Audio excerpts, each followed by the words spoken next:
Hello students, आज हम next property standard reduction potential या इसे हम इलेक्ट्रोड पोटेंशियल भी कहते हैं, ये देख रहे हैं कि फर्स्ट ट्रांजिशन एलिमेंट्स में कैसे इलेक्ट्रोड पोटेंशियल चेंज होती है।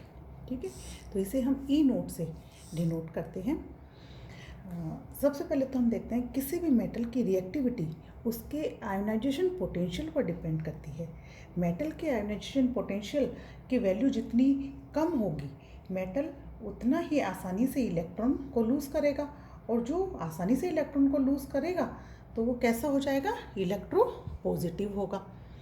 ठीक है, और हम ये भी कह सकते हैं कि वो स्ट्रॉन्ग रिड्यूसिंग एजेंट की तरह से एक्ट करेगा या हाईली रिएक्टिव होगा।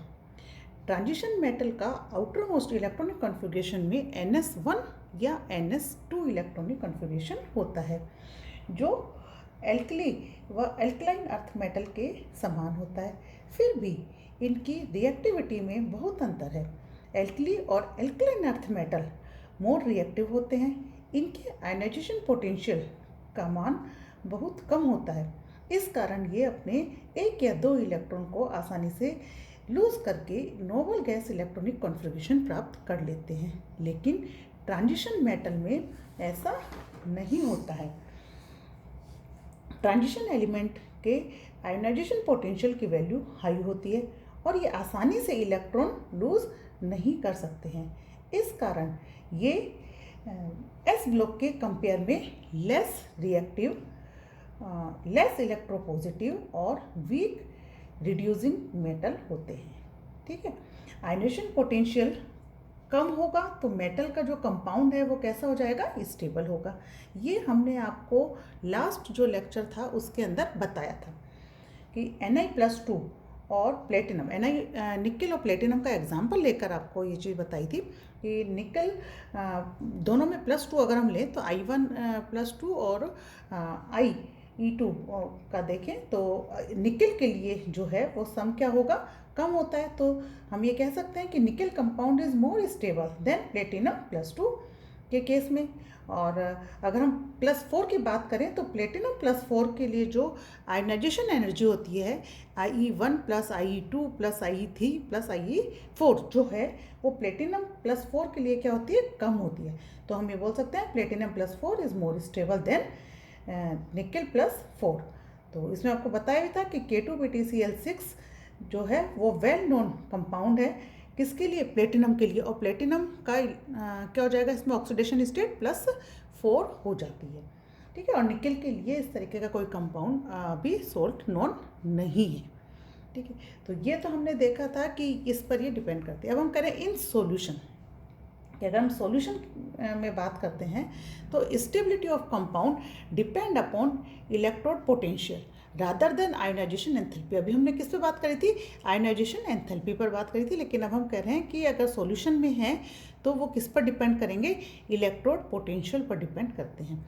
इलेक्ट्रोड पोटेंशियल जो है वो 3 एंथैल्पीज पर डिपेंड करता है। कौन कौन सी हैं वो, एंथैल्पी ऑफ सब्लिमेशन, इसे हम एटोमाइजेशन भी कह सकते हैं, डेल्टा सब्लिमेशन H से डिनोट करते हैं। सेकंड है enthalpy of ionisation, delta IH से डिनोट करते हैं। और थर्ड है enthalpy of hydration, delta hydration H enthalpy. ठीक है, अब यहाँ पर हम देख रहे हैं कि सॉलिड मेटल जो है वो किस में कन्वर्ट हो रहा है, M+2 हमने यहाँ पर एक्वस M+2 हमने ऑक्सीडेशन स्टेट क्यों लिए, क्योंकि जो इनकी मोस्ट कॉमन ऑक्सीडेशन स्टेट है ट्रांजिशन एलिमेंट्स की फर्स्ट ट्रांजिशन में, तो वो +2 है, इसलिए हम +2 ले रहे हैं।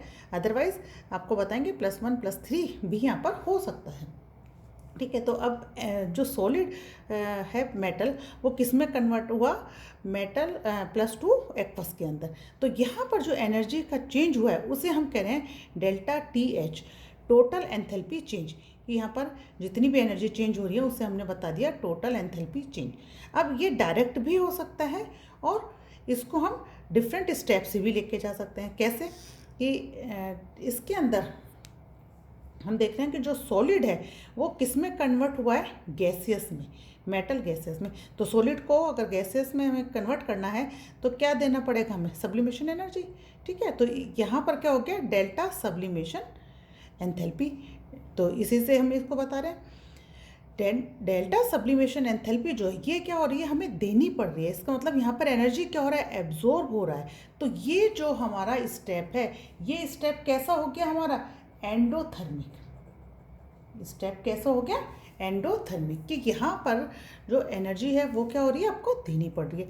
अब गैसियस में आ गया, तो गैसियस से हम कह रहे हैं कि ये इसको हमने +2 ऑक्सीडेशन स्टेट के अंदर हम लेके जा रहे हैं, M+2 गैसियस के अंदर।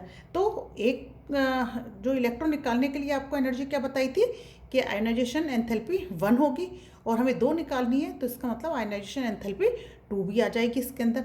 तो IE1 + IE2 दोनों आ गए इसके अंदर। तो एंथैल्पी ऑफ आयनाइजेशन 1 और 2 इसके अंदर आ गए, क्योंकि 2 निकाले। अगर यहाँ पर आप 1 निकालते हो तो IE1 आएगा सिर्फ, और अगर आप 3 देख रहे हो तो यहाँ पर IE1 + IE2 + IE3 तीनों हो जाएंगी। ठीक है, कि तीनों की ही एंथैल्पी आ जाएगी, एंथैल्पी ऑफ आयनाइजेशन। अब यहाँ हमारे पास में क्या हो गया है, M+2 गैसेस बन दिया। तो ये भी जो स्टेप है हमारा, जहाँ पर हमने एंथैल्पी ऑफ आयनाइजेशन देखा है सेकंड, इसमें भी ये स्टेप कैसा हो गया हमारा, एंडोथर्मिक स्टेप है। एंडोथर्मिक स्टेप हो गया। ठीक है, एंडोथर्मिक स्टेप है, तो यहाँ भी एनर्जी क्या हो रही है, देनी पड़ रही है हमको। ठीक, अब ये हमारे पास गैसियस में बना है, और इसे हमने एक्वस में लेना है। तो इसको हम क्या करेंगे, एक्वस से मतलब अब इसमें क्या होता है कि सॉल्वेंट लेना है आपको। सॉल्वेंट की जगह हमने क्या ले लिया है, वाटर ले लिया। तो सॉल्वेशन हुआ ना ये प्रोसेस, कि वाटर के साथ में रिएक्शन करा रहे हैं, तो उसे हमने हाइड्रेशन नाम दे लिया। इसीलिए जो एनर्जी है वो क्या होगी, डेल्टा हाइड्रेशन H हो गई, एंथैल्पी ऑफ हाइड्रेशन हो गया ये। तो यहाँ पर जो हमारे पास में M2+ गैसियस है, वो किस में कन्वर्ट हो रहा है, M2+ एक्वस के अंदर कन्वर्ट हो गया। ये जो स्टेप है हमारा, ये स्टेप कैसा हो गया, एक्सोथर्मिक स्टेप है। ये स्टेप कैसा है, एक्सोथर्मिक स्टेप है। और यहाँ पर एनर्जी क्या हो रही है, रिलीज हो रही है। यहाँ पर एनर्जी क्या होगी, रिलीज होगी। तो यहाँ हमने देखा कि जब सब्लिमेशन हुआ था तो एंडोथर्मिक स्टेप था। इसका मतलब कि ये जो एनर्जी है, एंथैल्पी ऑफ सब्लिमेशन जो है, वो जितना कम होगा उतनी ही क्या होगी, जो हमारे पास जो जिस भी ऑक्सीडेशन स्टेट का हम देख रहे हैं वो स्टेट क्या हो जाएगी, स्टेबल होगी। ये हमारे पास कम होनी चाहिए, कि भाई हमें कम सब्लिमेशन एनर्जी देनी पड़े। इधर भी हम ये कह सकते हैं कि ये भी हमें देनी पड़ रही है, तो ये भी हम जितना कम देंगे उतनी ही स्टेट क्या हो जाएगी, स्टेबल होगी। और ये हमारे पास में क्या, एक्सोथर्मिक है रिएक्शन, और इसमें एनर्जी क्या हो रही है, रिलीज हो रही है। तो जितनी ज़्यादा इसके अंदर एनर्जी रिलीज होगी है, मतलब डेल्टा हाइड्रेशन जो है, एंथैल्पी ऑफ हाइड्रेशन जो है वो जितनी ज़्यादा होगी, उतना ही जो ऑक्सीडेशन स्टेट है वो क्या हो जाएगी, स्टेबल हो जाएगी। ठीक है, तो यहाँ हमने देखा कि या तो हम डायरेक्ट आ रहे थे सॉलिड से इसके पास में M2+ एक्वस, तो टोटल एंथैल्पी चेंज हो गया। और इसी को ही हम इस तरीके से भी लिख सकते हैं, क्योंकि ये डिफरेंट 3 स्टेप से आया।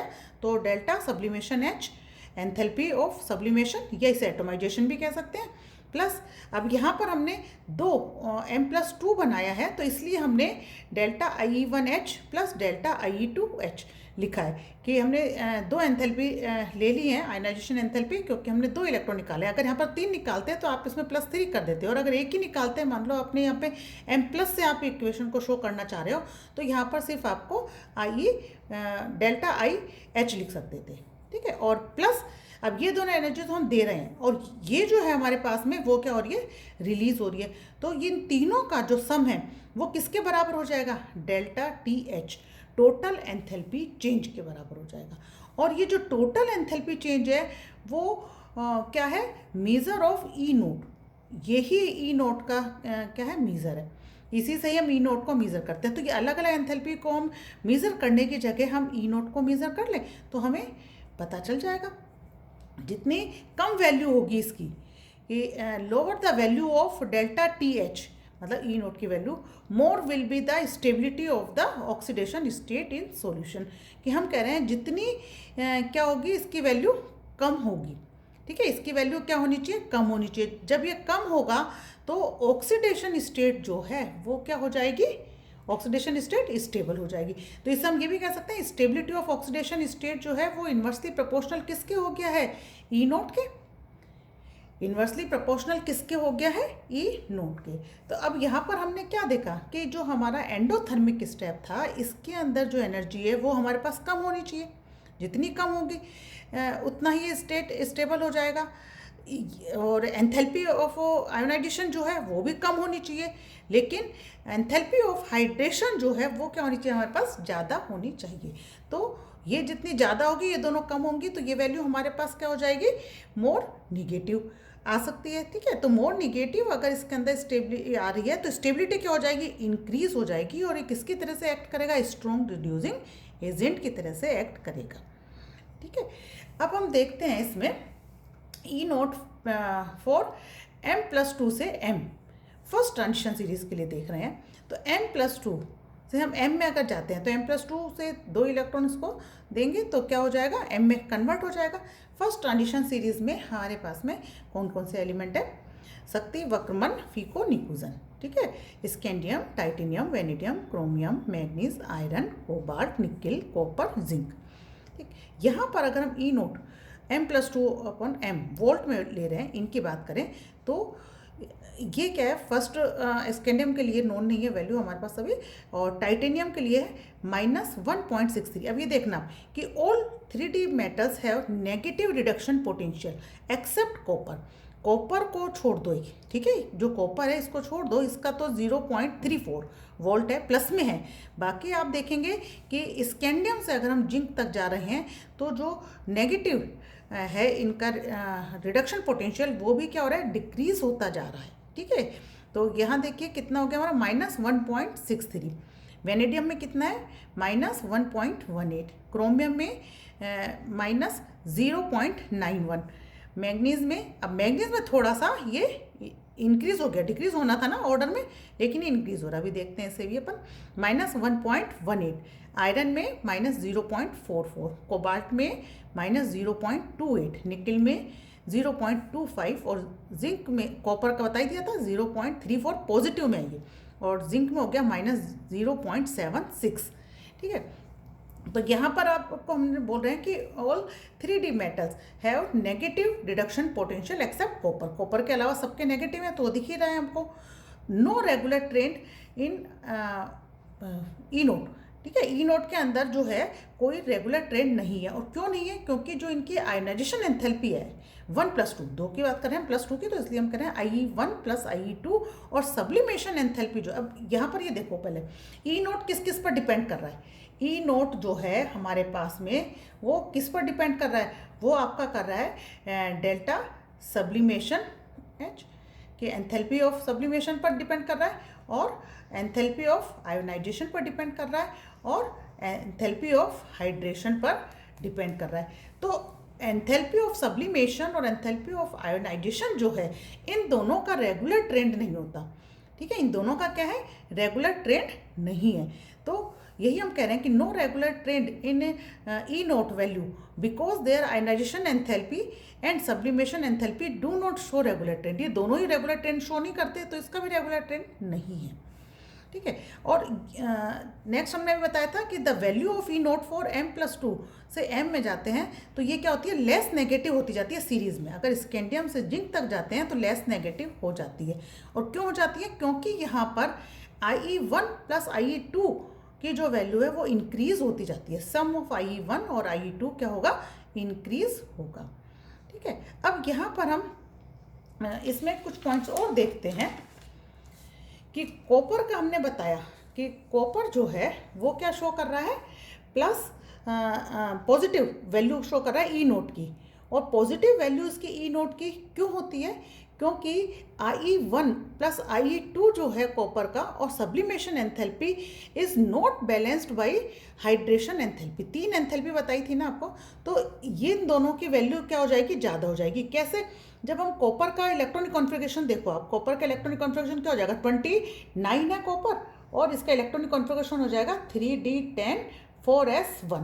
ठीक है, तो यहाँ पर क्या होगा कि IE1 तो हो जाएगा, उसके बाद में IE2 के लिए हमें इलेक्ट्रॉन कहाँ से निकालना होगा, 3d10 से, जो कि स्टेबल है, तो बहुत ज़्यादा एनर्जी देनी पड़ेगी, तो ये एनर्जी क्या हो जाएगी हमारी, इंक्रीज हो जाएगी।